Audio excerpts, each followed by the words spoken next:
Nous voici donc réunis à Glasgow après d'autres conférences du même genre, chargées elles aussi de beaucoup d'espérance. Or, le dernier rapport du groupe d'experts intergouvernemental sur l'évolution du climat relève que les changements climatiques observés aujourd'hui, malgré les engagements souscrits à Paris notamment, sont d'une ampleur sans précédent. L'aggravation de ces changements est particulièrement préoccupante pour un pays comme le mien, le Niger, situé au cœur du Sahel, est menacé par une désertification implacable qui n'a de cesse de provoquer l'ensevelissement par le sable des espaces agricoles et pastoraux. Ainsi,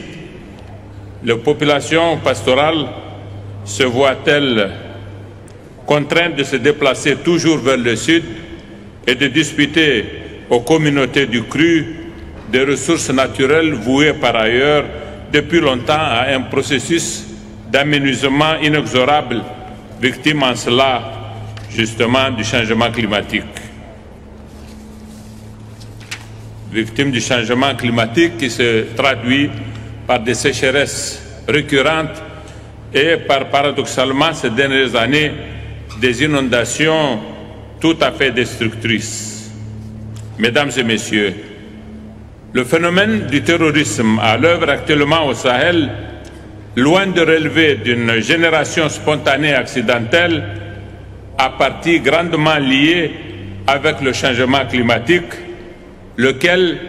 en appauvrissant la biodiversité, a remis en cause le mode de vie pastoral. Aussi, voudrais-je lancer un appel solennel pour que la communauté internationale se mobilise à travers un fonds spécial aux côtés des pays sahéliens menacés par le sable, comme elle se doit de se mobiliser aux côtés des petits pays insulaires envahis par les eaux des océans. Un tel fonds doit servir à la reforestation des espaces envahis par le désert. Les pays pauvres comme le nôtre, qui n'ont aucune responsabilité dans le dérèglement climatique, sont en effet aujourd'hui ceux qui paient le tribut le plus lourd au consumérisme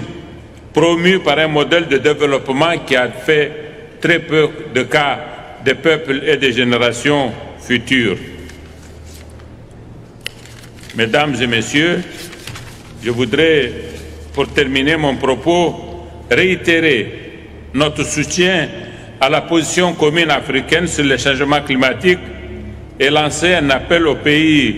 émetteurs à respecter leurs engagements vis-à-vis des pays en développement, et ce,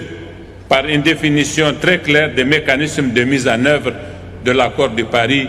qui attend en effet à être mis en œuvre. Merci beaucoup de votre attention.